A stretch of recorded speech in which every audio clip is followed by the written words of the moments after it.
You're listening to the Hella Well with Danielle show, a podcast taking women of color on a journey exploring all things wellness and travel related. We're all about showing you how to put on your oxygen mask first and creating lasting self-care habits that will free you to travel the world and live the life you truly desire, and not one you have to fake loving. I'm your host, Danielle Washington. Now let's buckle up and start this journey.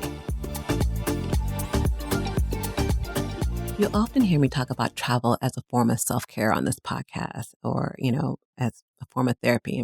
For goodness sake, I even wrote a book called Travel is My Therapy. So around this time in September, any other year, I would have gone on several different trips. But if you're like me, you've been grounded due to the COVID-19 pandemic.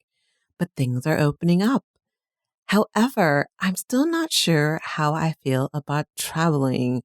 And so, I wanted to bring in someone who I thought would be able to really give us the ins and outs of, what it means to travel right now, whether it is going through the airports, going on a plane, and like what to do when you do get to places and what places are actually open. So today we have Dr. Yvette McQueen, aka the Travel Doctor, who's going to come and talk to us. And she is a global physician on a mission to educate us about health, travel wellness, and disease prevention. She is an emergency physician and she works across the U.S. and Caribbean and actually is recording this from the Caribbean where she is working right now. She travels with groups as a physician, ensuring their health and safety during travel, and also helps people while they're traveling international. So she is well versed in this. She is already traveling and she comes with so much great knowledge. I think if you are even considering the ideal or when you are ready to travel, this is a conversation and these are the tips you really are going to want to have in your tool belt. So let's get ready for the show.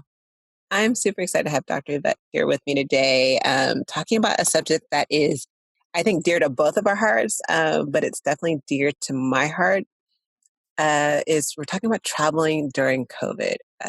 So it's my birthday season, and this time of year, I'm usually traveling the world. My birthday is 9/11, and I don't like to be in the States during this time for many different reasons. And so right now, I have been afraid of traveling. And, with Dr. Yvette being this travel doctor, I wanted her to come on here and talk to the audience about just what it means to travel during this time frame. What should we be considering? And like, when is it safe? And so I want to start off asking you with like, are you traveling right now? Yes, I'm currently on a trip as we speak. Okay, so where are you currently? I am currently in St. Croix, U.S. Virgin Islands, because I'm here working at the hospital. Okay. And so as a doctor, but as someone who has traveled to 50 million countries and travel is your life and also your profession, like, how did you feel about traveling during this time frame? Like, did you feel any nervousness? And how did you know, like, when, like, I feel good to travel? Like, what was the litmus test for you? So when it first started, when COVID-19 first started in March and they locked everything down, I actually had just returned back home. I live in Atlanta. I had returned home from working in Missouri because I travel around the United States and work at different hospitals. At that time, it was just coming around. I had investigated. I said, oh, well, maybe we need to sit still. And of course, by divine providence, God said, you will sit still because he canceled my job for the next 2 months. So I was actually around the Atlanta area in the stay-at-home place. But as things started to open it up, I did travel to Washington, D.C., but I chose to drive there because at that point, it was still iffy about how the airlines were cleaning and packing people in the plane. So in May, I drove to Washington, D.C. To relieve some family members, help them with some small kiddos. And it was a straight drive. I didn't encounter anyone. I had everything in the car. My first flight post-COVID was actually in June. And I actually had to fly an alternative airline that I normally don't fly. And they're known to pack people in the plane. They said they would do social distancing, but it didn't. And it really bothered me So on my return flight, I suited up with a double mask, the head shield, face shield, everything. You had like the whole gamut. You're like, I'm Naomi Cameling this. I'm team. I love it. Yeah, but because it's airborne, I had everything covered because you have to protect your mouth, nose, eyes, and ears. So I actually too had on a head wrap. Don't necessarily need to wear the whole hazmat suit as far as you're wiping things down, they're cleaning the seats, and if you feel uncomfortable about your clothes touching the seats, then what you just do is you just change your clothes when you get to your destination. Now, I flew last week, but I flew one of the airlines that have increased their customer care. They've increased their cleaning. They increased their boarding process. They're only selling 60% of their flights. And I know people are like, well, the middle seat doesn't matter. True, you're not 6 feet apart, but it's less people on the plane.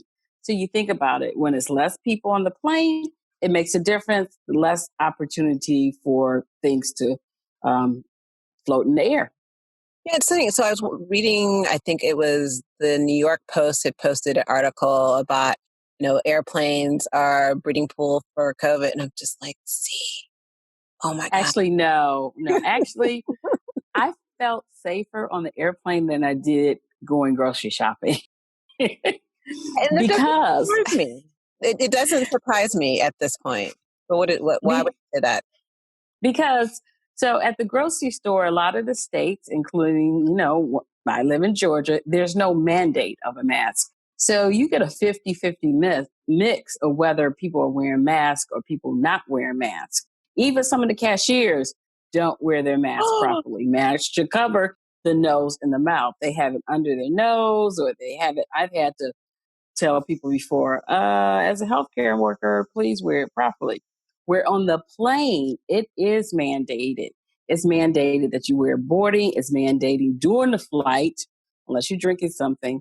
And they have put people off or banned people for not following the rules. Also, I've watched their cleaning process, and it is much better than what it was pre-COVID. Trust me. Right. And also, right. And also the HEPA filters.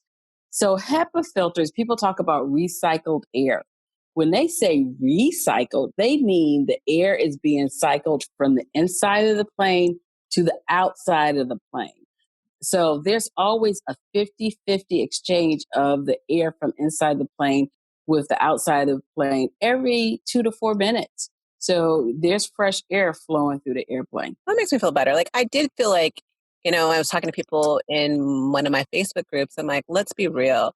It's probably cleaner than we've ever seen because, you've gotten to one of those seats and you look and you can visibly see and you only can imagine. I'd hate to black light the planes prior to see what it was looking like. So I did feel like the planes themselves were clean.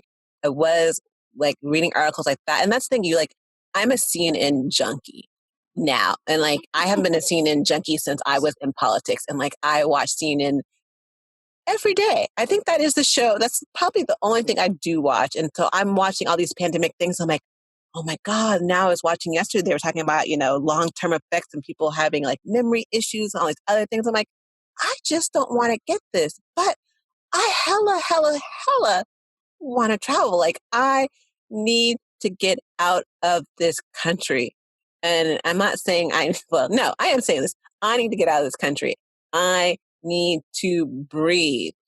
I mean, not only am I in California where there's the wildfires and today it looks orange. It is like Armageddon. We're about to die outside and it is middle of the day. That being said, I just need to go. But like, we're now in a state where our American passports, which I feel like they were like black cards, we can go anywhere. We were privileged. Now we're like, sorry. Raya. Yes. And I hate that. Like, we can't go to so many, like, we had and I don't think people realize the privileges we had as having American passport. Now it's like we are like excommunicated with scarlet letter A for America. Nope, not entering. Yeah. So when people say they want to travel, particularly if they want to travel outside the United States, I'm not shaming. I don't know why people need to travel, my thing is if you need to travel, you feel like you need to travel, then do it. But I say travel responsibly. And Yes. that means, first of all, research where you're going. So decide where you're going. And like you said, will they let U.S. citizens in? What's the requirement? Do I need to take a COVID test before I get? And some people just says a COVID negative test. Some people say a COVID negative test within 72 hours. Some of them say within 7 days. Make sure you know what's going on. You make sure you know what the lodging responsibilities are, what if there's going to be tourism, or is everything really locked down and you're just going to be seeing the sites on your own. And then I also like people to say if they're going to an international country, check out what their healthcare capability is. Because if you get there and get sick, you don't want to put a strain on their healthcare system if they can't even take care of their own citizens. And that's a great point. I think people don't think about that when looking at destinations. There's like, okay, this country's opened up. Great, I can go. And they're not looking, like, for example, someone was like, oh, Costa Rica open. I'm like, you might want to look a little bit closer. They're only opening up to certain states. And then talking to you, they're like, no, they're only open to certain states. And then you have a 14-day quarantine. You have all these other things. And so it's like people aren't looking into, because I know I think Maldives was that way at first too, like they had the 14 days. I'm like, what's the purpose of going to paradise if you're stuck in quarantine for 14 days? Question. Right. Exactly. Exactly. So I say that, because with the USVI, or the United States Virgin Islands, St. Croix, St. Thomas, St. John, for a while in June and July, they were open for travelers. They had started to open their outdoor restaurants, and some of their tourist sites and activities started to open up. As they was opening up, people came in, and of course, their numbers increased because people start bringing COVID here. They actually had it under control, and they only had one case in May, and they had it under control. As tourists came in, it started opening up. So what they decided was to require everyone to have a COVID negative test within 72 hours. And even after the July 4th weekend, they still had an increase of cases. So they went back down under curfew and lockdown until after this holiday, for the simple fact, like, we don't want tourism, to the point where if you went on a hotel site, they would not accept your reservation. And that makes sense. But I look at places like Mexico, which isn't asking for a COVID test. And I'm like, I don't think I want to go somewhere where they're not even bothering checking. Well, I hear they're not even testing their own citizens, because I have a lot of friends that actually live in Mexico Yeah. now, and a lot of U.S. citizens. And there's not a lot of testing doing there. But you got to think, the hotel workers, the tourist workers, the cab workers. If you're bringing it in, you're exposing them, or they've been exposed to other people that can expose you. And once again, Mexico healthcare system. Where are you going? What's their hospital like? Does their hospital speak English? Can the hospital take care of you? If you really get sick, what's their ICU bed status? Will you be able to come back to the United States? And most travel insurances have a COVID exempt policy. I was going to So talk to you about before, that. I knew yeah, that. Yeah.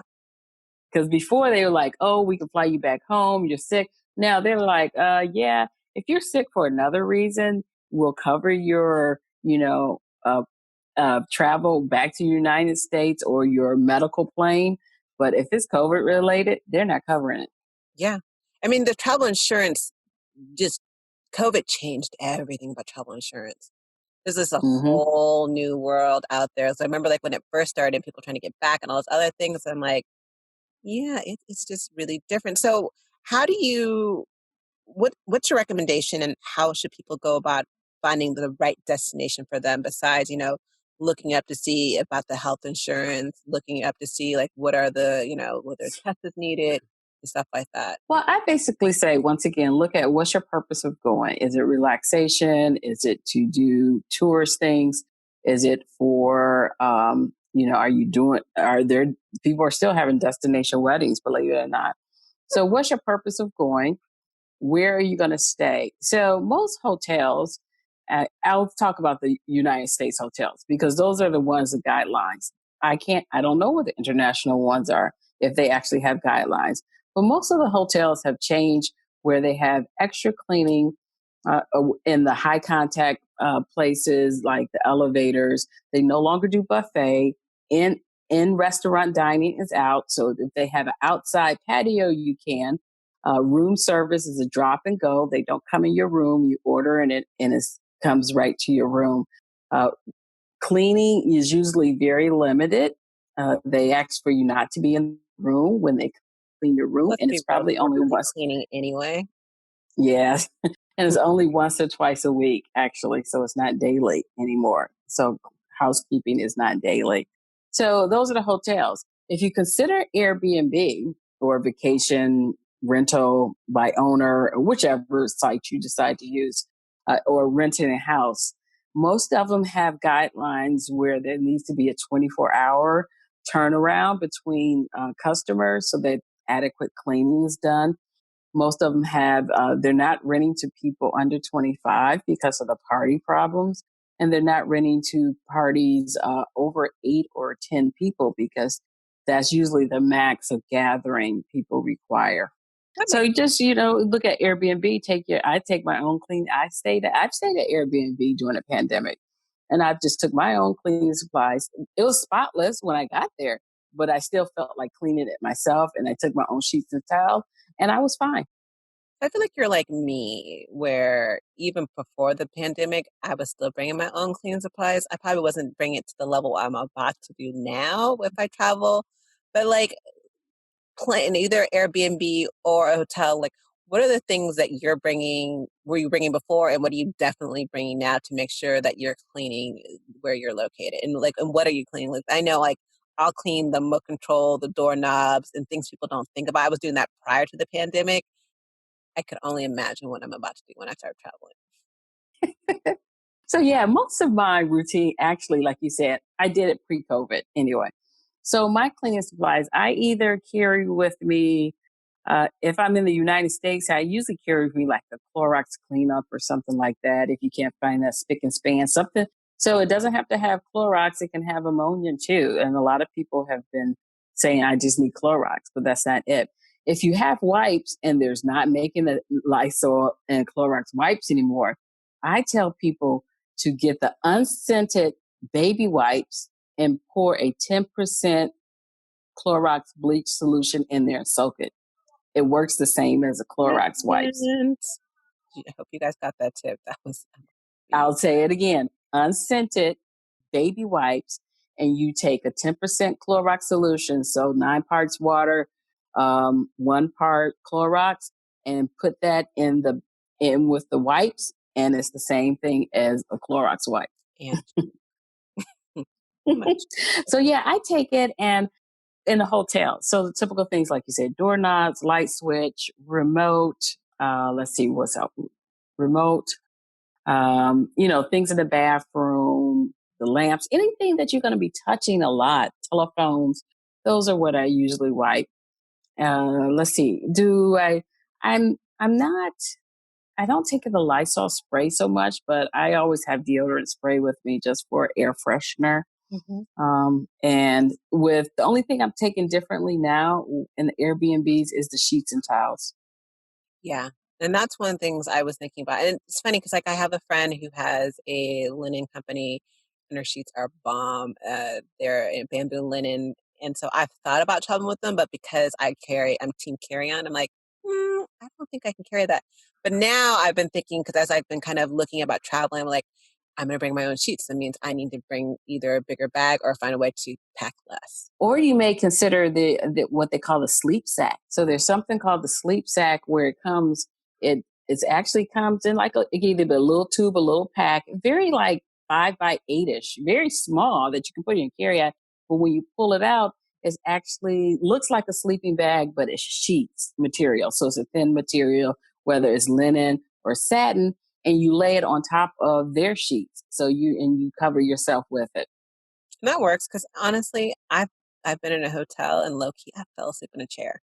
No, like a chair that you would sit, a desk chair, not like a comfy chair, like a desk chair, and I've kept it moving. So I don't need much in comfort. I just need a place to put my head down. in that sense. So we talked about, which I love, talked about the hotel versus the Airbnb. I want to circle back and look at airports because I know that TSA has made some changes. Like I know now you can actually wear a mask through security. What other things are you seeing or what are the recommendations? Because I feel like, are people really social distancing in airports? Because I feel like that was my biggest fear. I'm like, when this all happened, it's like, because when people know that their number is number 4, but when they hear one call, they're like lining up and like crowding in front of the gate. And so like, how are you seeing any airlines handling stuff like that? Are people just climbing up together as they normally did, or are they really social distancing? And how do you protect I yourself think from they're there? social. Yeah, I think they're social distancing. So I fly in and out of Atlanta Airport a lot. With the TSA now, they especially after a couple of their people caught COVID, they Yeah. actually have a 3-sided plexiglass. So they require for you to put your boarding pass on the scanner yourself, so they don't touch it. You do pull down your mask so they can see you for your ID and they check.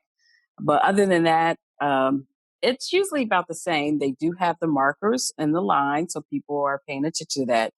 If you have clear, instead of doing the fingerprints, they now do the retinal scan because when you signed up with both.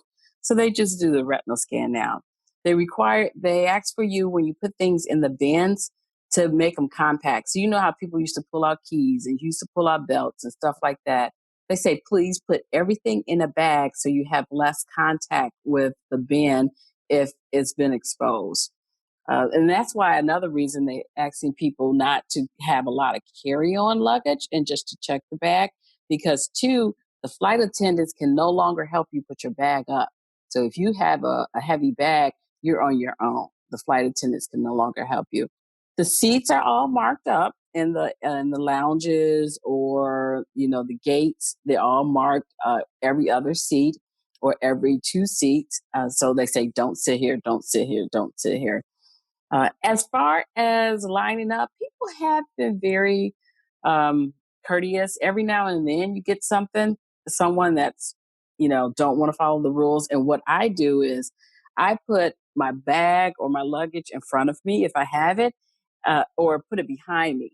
So I can um, control how close I am to the person in front of me. And then I just stick my luggage way out in the back so they I can't was doing even that run up on me. pre-COVID, so yes. Yeah. Some airlines are boarding the planes from back to front. And they do it slowly. They only board like 5 or 6 people at a time and then stop. Other airlines are just saying, yeah, zone, come on. So it depends on the airlines and it's the responsibility. It's just, I've told people to back up for me nicely. Please don't get arrested. But I will screenshot. I'm like, I know her, and I'm posting it. But yeah, so I think people are being responsible. I think it's more now than it was in June. So when I flew in June, people really wasn't recognizing the severity of the whole you need to be Yeah. 6 feet and wear masks. When I flew last week, people are so much cooperating so much better. It's just funny for me, like I talk to people in different states and different countries, as I do have friends in other countries and stuff like that, and hearing what's going on in their world. Living in California and living in the Bay Area, I feel like we're so on lockdown that, I look at Atlanta and I feel like I want to pass out even the thought of people not wearing masks. I could not imagine being in a grocery store without masks. So then I think about going somewhere internationally. Well, what if people don't have the same feelings as Californians do of we need to be protected. So that's what's kind of held me back. And then I started thinking about like, okay, you get on a plane, you get to the airport, you get through that, you get on the plane, you're good. And then once you're on the ground, like then you have ground transportation. And are you going to a beach and how are you eating? And like those are the things I kind of start worrying or thinking about. So do you have any tips on like because you're certain places once you get from a plane, you may need to take a bus, you may need to take a tram, you may need to take a taxi, or a Uber or something like that? Like, what is your kind of thoughts on those things? Well, my thing is that, well, first of all, if you're going somewhere, most of the requirements are that you're going to need a COVID negative test. So it's a little relieving that I was like, okay, most people on the plane had this COVID negative test because to land here, you have to have one. I wear a mask if I'm like in transportation in a closed space, you're not outdoors with someone. Now, I do have some friends that are living in Croatia. Actually, they got stuck there in March and they decided to just stay and they rented an apartment. So they had a lockdown, but now they're a country that's open. They're doing things without masks. They're eating without masks. They're going to restaurants. They're not right. So they're under control. So once again, investigate your destination and see what their numbers are. Remember, they said that is if their COVID percentage of cases is less than 10%, that's when you're opening up and being social again. So look at what their number of COVID cases, COVID positive versus deaths, where you going, and it just you may just have to go with the flow of what the local environment is doing. Yeah, with me, when I was looking initially at places and kind of before things were really opening up, I was watching the numbers and like I was like positive, like, oh, Greece is going to go down. I'm like, Greece had some of the best numbers. And I'm like, was so surprised. And so looking at stuff like that, I'm like, I'm a beach person. So thinking about beaches here. So our beaches have been sometimes open, sometimes closed. Like, recently I love my burners. So but like 1,000+ burners for Burning Man. People who couldn't go to Burning Man went to the beach in San Francisco, and then the beaches got closed down right after. So, do you have any tips for beach goers? Yes, well, beachgoers choose the beach you want to go to, find out if it's open, like you said, some of them closed, and just learn how to social distance. I have some family members that live in the Hilton Head area. And at first it was overcrowded and now it's starting to reduce, but they learned to go to the beach early and mark out their spot. And they put their chairs and mark out their the towels and they put things around them so that no one can come near them. They just had a line of marker. So they would get there early and do that. People are doing pretty good at beaches now, particularly since classes are back in and school back in session. But just mark out your area. And once again, it takes about research. And so, okay, so you go on the trip, you've had some fun, or you just relax. So for me, it's like, no matter where I go, I'm not planning on doing a bunch of touristy things. It's just not where I am right now in general. But I would love just to be somewhere warmer where I can physically breathe outside versus thinking, oh my God, the sky is orange and we're all about to go away. Is there any tips for like what you would say for when you come back? Like, are you quarantining yourself, self-quarantining yourself after you're coming back from places? Or are you just kind of going back to your normal merry ways and keep it pushing? Well, what I usually do, particularly since I deal with patients, when I come back, I either quarantine myself, or I shouldn't say quarantine, I self isolate myself for 14 days to make sure I don't have symptoms before I interact with my family members. Or I wait 5 days and take another test. So you have to wait 5 to 6 days after possible exposure to see if the test is actually valid. Because if you've had a possible exposure yesterday and you take a test today, it shows up negative. It's not going to tell anything. You still have to wait 5 to 6 days after possible exposure. Yeah, So actually, that's what I usually do. I just took my first COVID test. That was real. It was real. Like people were saying, it tickles your brain. I'm like, okay, I don't know what tickling means to you, but that was not a tickle. It hurts more on the left side because the left side of your nose doesn't go straight back. Yeah, I don't know which side. But all I know, the tears were coming out. I was like, look, she's like, don't quit. I'm like, I'm trying. Like, you act like this is just a walk through a park. But yeah, this was super, super helpful. I feel like I'm hoping that by listening to this, people will get an idea of how to make the decision, what's right for them, like when to travel, where to travel, and things to consider. The travel, I miss travel. And I don't think I think there's going to be a new norm. I don't think we're going to go back to whatever it was. There is going to be a new norm. And, just like there was a new norm after 9/11, not many people think about it. We weren't going through all these, TSA things before. It was much easier, but we don't think about it now because it's just what we know. So I think there'll come a time when we get into what is the new norm post all of this. But right. Yeah. And destinations are going to have different requirements because they found some of the destinations that felt like they had overabundance of tourism. And I was going to say like Croatia and Thailand, they're changing some of their requirements about how many people can come into certain destinations just to keep the tourist place clear and clean and pure and have enough activity for their own local citizens. Yeah, I think that's it. I mean, over tourism is definitely real. And so it's interesting to see how that plays out.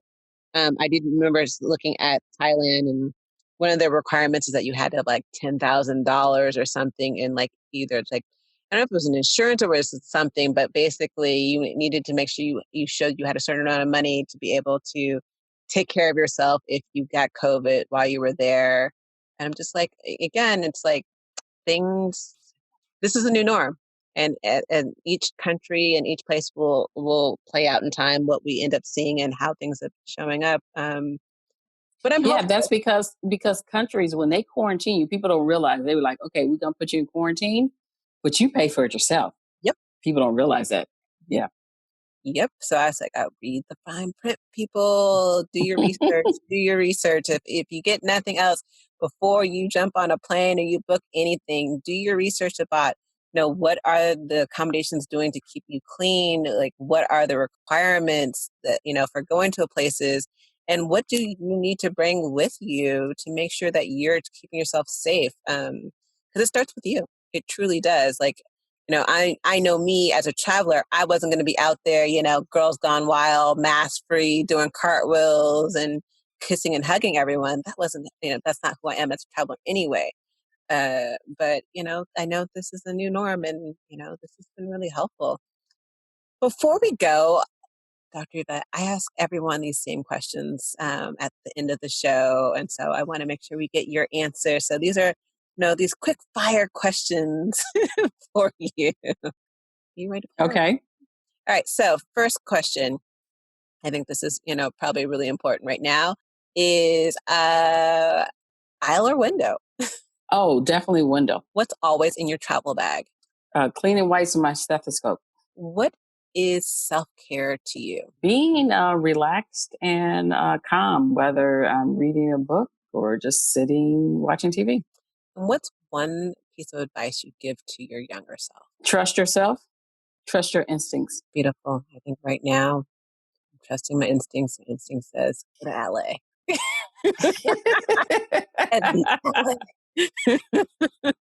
Thank you so much for being on here. I really, really appreciate it. How can people, if they want to get in touch with you and learn more about you as a travel doctor? You have so many great tools to help people. So I want to make sure that people know how to reach you. Okay. So I'm on all social media at Yvette McQueen, MD. Also, my website is YvetteMcQueenMD.com. And if you want some free tips about traveling during the pandemic, go to healthytraveltips.com. And that's a free PDF you can download.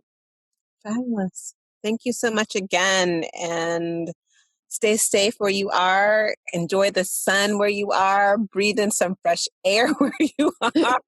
All for me. I adore you. Thank you again for everything. Thank you for having me. Ciao. Ciao. Thanks for joining us this week on the Hello Well with Danielle show. Make sure to visit our website, hellowellwithdanielle.com, where you can subscribe to our show on iTunes, Spotify, and Amazon Music and never miss an episode. Also, you can follow us on social media at Hello Well with Danielle on Facebook and Instagram, and Hello Well Danny on Twitter. And if you like hella love the show and got some good nuggets out of it, know that I'm not too proud to ask for you to please leave a rating or review on iTunes so that we can continue to expand our reach and help other women of color. Again, thanks so much for listening, and I hope to see you next week. Ciao.